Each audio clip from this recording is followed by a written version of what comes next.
हा hi hello good afternoon. मी उर्मिला. माझ्या आणखीन एका मराठी ब्लॉगमध्ये तुमचं स्वागत आहे. आजचा दिवस तुम्हाला सुखाचा, समृद्धीचा आणि आरोग्याचा जावो ही ईश्वर चरणी प्रार्थना. आणि सगळ्या माझ्या यूट्यूब फॅमिलीला आज पोळ्याच्या आणि पिठुरी आमुषाच्या खूप खूप अशा शुभेच्छा.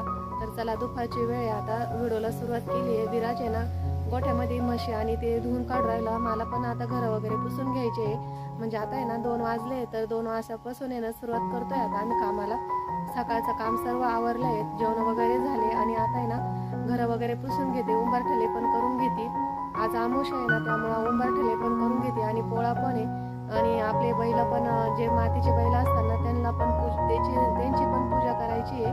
तर चला, व्हिडिओ स्किप न करता पूर्ण बघा. तर आज आहे ना मी पुरणपोळीचा स्वयंपाक करणार आहे बैलांसाठी. तर चला, तर ना वर्षभर बैल आपल्या जमिनीमध्ये काम करत असतात, आपल्याबरोबर नांगरटी सर्वच कामं करत असतात. नांगरटी करतात, पेरणी करतात, वखरणी करतात. हे कामं बैलांचे असतात, ते करत असतात. तर त्यांच्यासाठी ना आजचा दिवस आहे ना खूप आनंदाचा आहे. त्यांना पुरणपोळीचा नैवेद्य करणार आहे मी.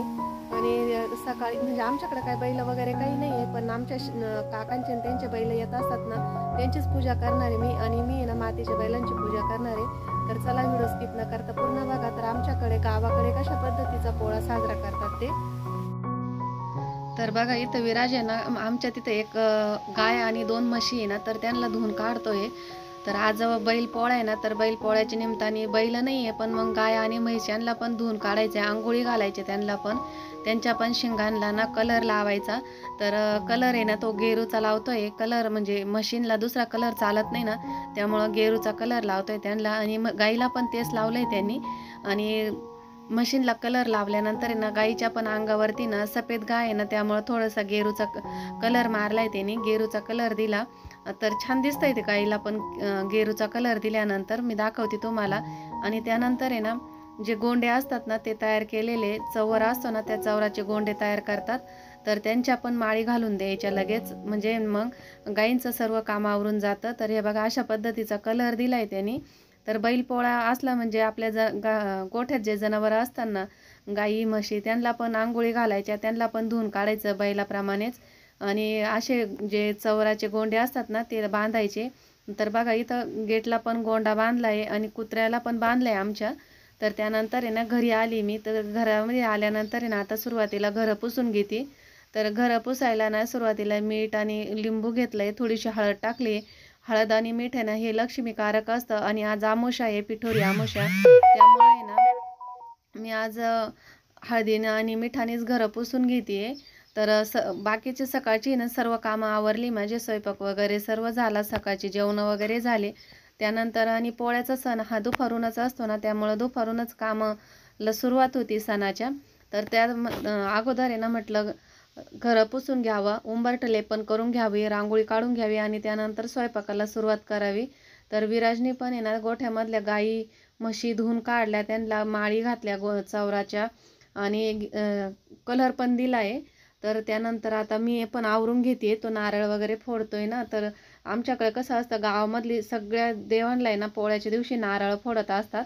तर तो नारळ फोडायला गेला आहे, तोपर्यंत मी सर्व आवरून घेते घरामधलं, नंतर स्वयंपाकाला सुरुवात करते. तर घरं पुसून झाली आणि आता आहे ना उंबरठा लेपन करून घेते. तर आज आहे ना हळदीचं लेपन करते.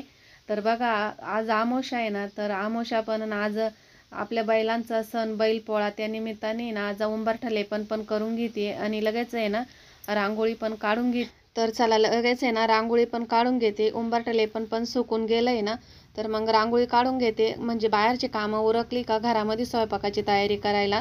तर स्वयंपाक पण जास्त असतो ना, पुरणपोळीचा स्वयंपाक म्हणजे जास्त असतो, मग वेळ लागतो ना, त्यामुळं मग अगोदर आहे ना रांगोळी काढून घेतली, उंबरठा लेपन करून घेतलं आणि त्यानंतर मग स्वयंपाकाची सुरुवात करते.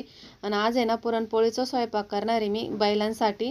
तर आपल्या शेतामध्ये वर्षभर बैल राबत असतात, त्यांना आहे ना गोडधोड नैवेद्य करते. आणि बैलांना ना, ज्याच्या तिथं बैल आहे ना ते सकाळीच बैलांना आंघोळी वगैरे घालून घेतात, त्यानंतर त्यांचे शिंग साळतात, त्यांना शिंगांना कलर देतात, बैलांना पण कलर देतात. आपला देश आहे ना हा कृषीप्रधान देश आहे. या देशामध्ये ना बैलाचं खूप महत्त्व आहे. म्हणजे शेतीला आहे ना बैलच लागतात. आता म्हणजे सध्याच्या याच्यामध्ये ट्रॅक्टरनी करतात आपण पेरणी वगैरे सर्व काही. त्यामुळे ना आपल्याकडे बैलपोळा हा सण आहे ना मोठ्या प्रमाणात शेतकरी साजरा करत असतो. तर बैलपोळ्याच्या दिवशी ना शेतकरी बैलांची पूजा करतो, त्यांना सजवले जातात, पुरणपोळीचा नैवेद्य दाखवला जातो. बैलपोळा हा सण आहे ना बैल प्रांत कृतज्ञ व्यक्त करण्यासाठी आपण आहे ना साजरा करत असतो. तर शेतकऱ्यांना ना वर्षभर शेतामध्ये कामात मदत करणाऱ्या बैलांची पूजा आजच्या दिवशी केली जाते, बैलपोळ्याच्या दिवशी. कारण बैल आहे ना प्रत्येक म्हणजे नांगरणी, पेरणी, वखरणी सर्व हे काम आहे ना बैलांकडून केले जातात. त्यामुळे ना बैल हा आहे ना वर्षभर शेतामध्ये राबतो ना, त्यामुळे बैलाचा सण आहे ना हा बैलपोळा सण खूप आनंदात आणि उत्साहामध्ये साजरा केला जातो. तर बैलांना संध्याकाळच्या वेळेस आहे ना गावामध्ये नेले जातात. म्हणजे मारुतीच्या मंदिराला आहे ना असे 5 फेरे मारले जातात, DJ लावल्या जातात. बैलांना खूप असं धूमधडाक्यामध्ये त्यांची मिरवणूक काढल्या जाते. आणि ज्यांच्याकडे बैल नाही ना ते मातीच्या बैलांची सुद्धा पूजा करतात. तर आमच्या म्हणजे आता आम्ही शेतकरीचे, पण आमच्याकडे पण बैल नाही ना, तर आम्ही मातीच्या बैलांची पूजा करतो. किंवा आपल्या भावकीमधले कोणाचे बी बैल जातात ना, तर त्याच बैलांची ना पूजा करून घेत असतो. तर त्या आपल्या बैलांना जसा गोडाधोडाचा नैवेद्य देतो ना, तसंच त्या बैलांना पण गोडाधोडाचा नैवेद्य द्यायचा. तर अशा पद्धतीने ना आपण हा बैलपोळ्याचा सण साजरा करत असतो, त्यांची कृतज्ञता व्यक्त करण्यासाठी. आणि त्यांना गोडाधोडाचा हा पुरणपोळीचा स्वयंपाक केला जातो. तर त्यासाठी मी आज आहे ना पुरणपोळीचा स्वयंपाक करते. तर पुरण शिजून झालंय, माझं पीठ पण भिजून झालंय. आता पुरण आटून घेते. एका साईडला आहे ना रशीची पण तयारी करून घेते, लगेच गॅसवरती स्वयंपाक करते. आणि आज बैलपोळ्यामुळे ना पाऊस पण सारखा ये जा करून राहिला, त्यामुळे बाहेर काय चुलीवर स्वयंपाक करणार नाही, घरातच करते गॅसवरती.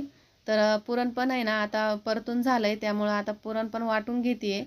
आणि एका साईडला आहे ना रशी पण टाकून दिली, मी रशी पण करून घेतली, भात पण झालाय. आता फक्त पोळ्या आणि खीर राहिली आहे, भजे कुरडई काढायचे. तर आता हे बघा पोळ्यांचं साठी ना पुरण पण काढून घेतलंय मी. पुरण पण थोडंच केलंय, आमच्या घरी काही पुरणपोळ्या एवढ्या खात नाही कोणी, पण आपल्या बैलांसाठी ना गोडाधोडाचा स्वयंपाक म्हणजे पुरणपोळीचा केला जातो ना, म्हणून मग पुरणपोळीचा स्वयंपाक करते. तर पीठ थोडंसं भिजेपर्यंत आहे ना इथं खीर करून घेते. पातेल्यामध्ये तूप टाकलंय, तूप चांगलं गरम झालं, त्यामध्ये खोबरं टाकून आहे ना परतून घेते. आणि साईडला ना थोडंसं पाणी गरम करायला ठेवलंय, मी तांदळाची खीर करते ना त्यामुळं. तर तांदळाची खीर करण्यासाठी ना पाणी आधी गरम करून घेतलं, त्यानंतर आहे ना थोडंसं 2 फुलपात्रभर पाणी टाकलं तुपामध्ये.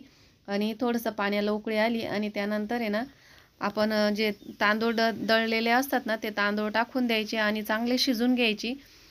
तांदळाची पण खीर आहे ना खूप छान होती. तर अशा पद्धतीने आहे ना ही खीर करते मी. तर साईडला ना गरम दुधामध्ये ना थोडेसे केसर पण भिजत टाकलंय, केसरच्या काड्या, म्हणजे त्याचा नाही ना कलर खूप छान येतो. आणि आता खिरीमधले ना तांदूळ चांगले शिजले, त्यामध्ये साखर टाकून देते आणि साखर टाकून पण चांगलं शिजून घेते साखर पगळेपर्यंत. त्यानंतर दूध टाकते त्यामध्ये. तर खीर पण झाली आपली. आता आता पुरणपोळ्याच राहिले, तर पुरणपोळ्या पण करून घेते. याच्यामध्ये वेलदोडे आणि सुंठ पावडर टाकली थोडीशी. आणि जे मी साईडला दूध ठेवलं होतं ना केसरचं, ते पण टाकून देते लगेच, म्हणजे आपल्या खिरीला पण आहे ना छान असा कलर येईल. आणि थोडीशी 2-1 मिनटं ना चांगली उकळू देते इथं गॅसवरतीच आणि लगेच पुरणपोळ्या करायला घेते.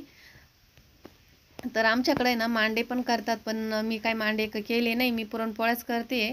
कारण खापरावरची पुरणपोळी पण करत असतात, ज्याला शक्य आहे ना ते करतं, पण मी नाही केली कारण मला बाहेर जागा पण नव्हती आणि पाऊस पण येत होता. आणि आमच्या घरी पुरणपोळी खात नाही एवढं कोणी, त्यामुळे मी काही केली नाही. फक्त आपल्याला बैलांसाठीच नैवेद्य करायचा होता ना, त्यामुळं मग मी थोडंसंच पुरण घातलं होतं ना, म्हणून मग मी ना पुरणपोळीच करते. तर बघा अशा पद्धतीने आहे ना मी पुरणपोळी करते, एकदम मऊ लुसलुशीत, होटाने पण खावे अशी पुरणपोळी झाली आहे.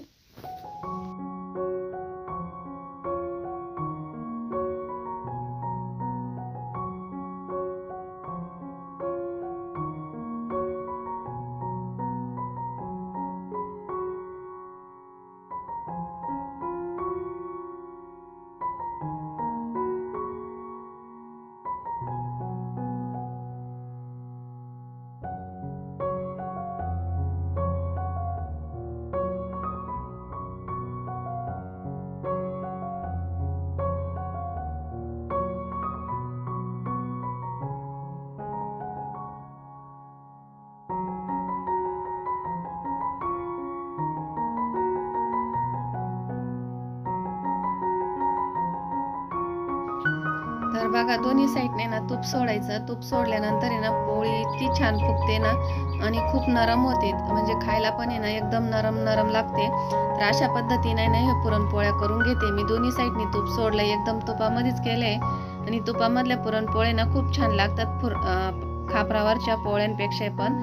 तर हे बघा अशा पद्धतीने ना पुरणपोळ्या करून घेतले मी. आणि पुरणपोळ्याला ना आपल्याला पाहिजे तेवढं आपण पुरण घालू शकतो, कारण काहींना आहे ना पुरण थोडंसं कमी लागतं ना, त्यामुळं. तर आमच्या बाबांनाच थोडंसं पुरण आहे ना कमी लागतं, त्यामुळं मग मी पुरणपोळ्याच करते. मग पुरणपोळ्या ना खातात ते. तर हे बघा अशा पद्धतीने ना मस्त अशा टम्म फुगलेल्या पुरणपोळ्या केल्या मी. तर सर्व पुरणपोळ्या ना आता अशाच करून घेते, तुम्हाला दाखवलं व्हिडिओमध्ये त्याप्रमाणे. तर थोड्याशाच करायच्या आहे, 7-8 तेवढं करून घेते. आणि त्यानंतर आहे ना मग आपल्या बैलांची पण पूजा करायची आहे ना, तर मग पूजा मांडून घेते मी. तर चला आता व्हिडिओ स्किप न करता पूर्ण बघा तुम्ही.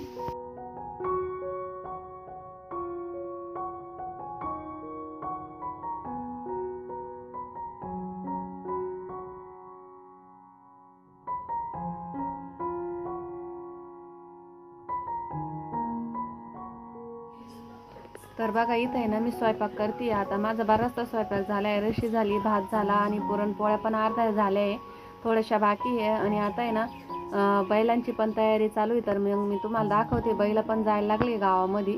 तर 1-1, 2-2 असे. तर आता पुरणपोळ्या करून घेते. त्यानंतर आहे ना माझ्या मातीच्या बैलांची पण पूजा करून घेते. ती पण पूजा राहिली आहे ना, म्हणजे नैवेद्य द्यायचा राहिला आहे त्यांना, तो पण देऊन घेते. आणि पुरणपोळ्या पण करून घेते, दोन्ही पण संगत करते आता. आणि मग बैल येतील ना घरी, तर त्यांची पण पूजा करून घ्यायची ना, त्यामुळं मग आता आहे ना सुरुवातीला आपल्या घरातल्या बैलांची पूजा करून घेते आणि आपल्या देवघरामध्ये पण नैवेद्य देते. त्यानंतर मग बाकीचे बैलांची पूजा करते. तर बघा मी दाखवते तुम्हाला, बैल चालले, हे बघा गावामध्ये ना बैल चालले ते दाखवते तुम्हाला. तर पुरणपोळ्या झाल्या आहे माझ्या. आता मी इथं मातीच्या बैलांची पण पूजा करून घेते. तर चौरंगावर बैल ठेवले, कपडा टाकला त्याच्यावर बैल ठेवले. ते बैलांना पण गवण केली मी, गव्हाची गवण केली आहे. आणि त्यानंतर त्यांना हळदी कुंकू लावून घेते, फुलं वाहते, दिवा पण लावून घेतला आहे साईडला आणि नैवेद्याचं ताट पण आणलं आहे. तर सर्व बैलांना ना हळदी कुंकू लावून घ्यायचं, स्वतःला पण लावायचं, त्यानंतर मग नैवेद्य दाखवायचा. तर बघा अशा पद्धतीने. आणि देवघरामध्ये पण नैवेद्य दाखवायचा. आणि त्यानंतर जे बैल येतील ना त्यांची पूजा करून घ्यायची, त्यांना पण नैवेद्य पुरणपोळीचा द्यायचा. तर अशा पद्धतीने आहे ना आम्ही पूजा करत असतो मातीच्या बैलांची. तर तुमच्याकडे कशा पद्धतीने होती मातीच्या बैलांची पूजा तेही मला कमेंट बॉक्समध्ये नक्की सांगा. तर बघा या असे करत असतात शिंगांमध्ये घालायला, प्रत्येकाच्या शिंगात हे ना 1-1 घालायचं असतं. तर ते तळून घ्यायचं आणि त्यानंतर शिंगांमध्ये घालायचं. आपण गव्हाच्या पिठाचं करत असतो ते. तर चला आता आहे ना मातीच्या बैलांची पण पूजा झाली. आता बैल आली बाहेर, मी दाखवते तुम्हाला. तर त्या बैलांची पण पूजा करून घेते.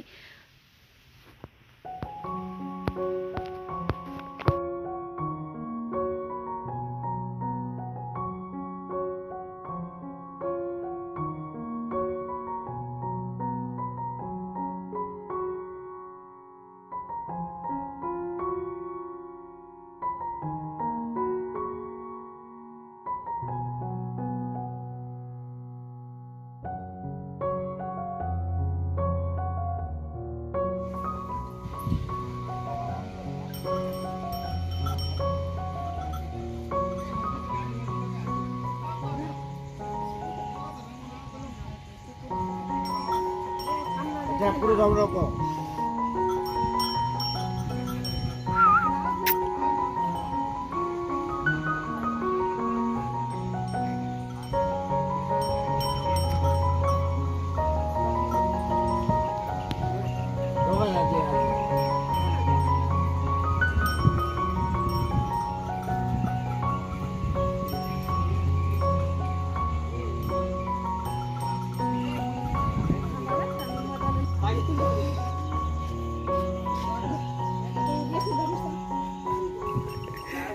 लय अवघड ऐकत नाही यार ती.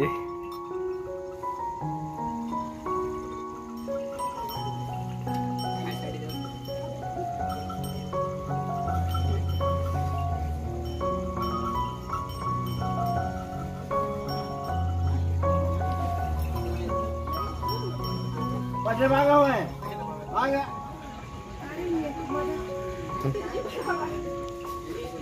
थोडं थोडं दे सगळ्याला दे कोणा का द्या ना आता सर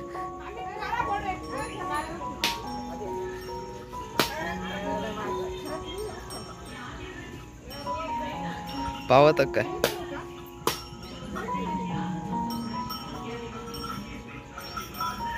हे इकडे चालले ते नसेल का त्याच्यामुळेच म्हटलं